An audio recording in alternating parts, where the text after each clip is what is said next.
ไม่แล้วแก้วตาก็ขึ้นเธอนาอย่าสงสาร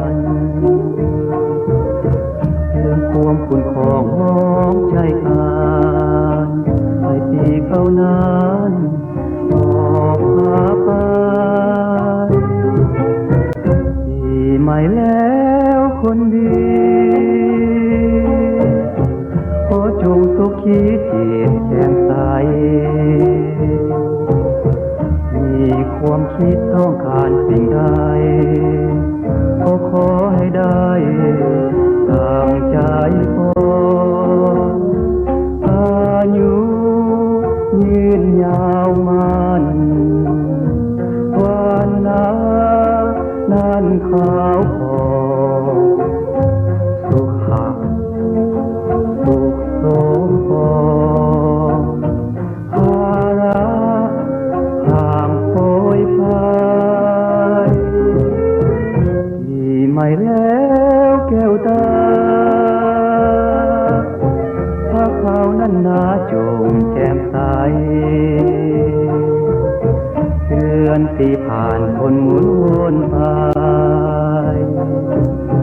พระเขาอย่าได้เปลี่ยนไปตา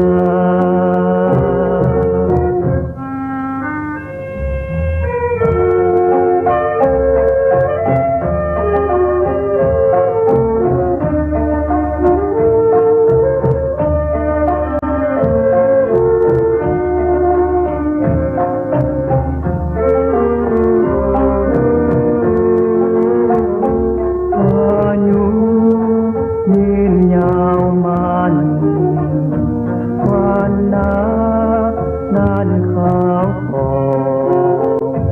สุขะสุขสมพร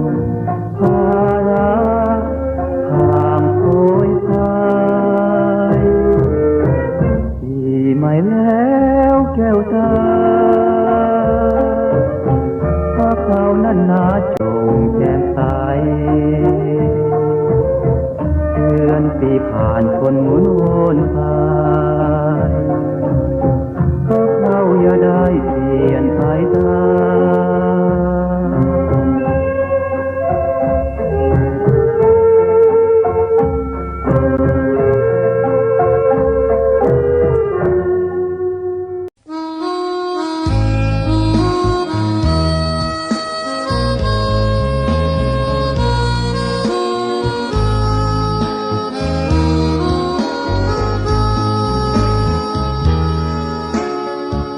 สุขสีปีใหม่สุขใจ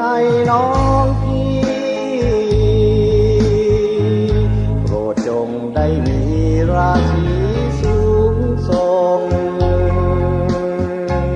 เกียรติก้องไปไกลพ้นภัยใจจงสมดังประสงค์มั่นคงสู่ฟ้าสดใสใจชื่น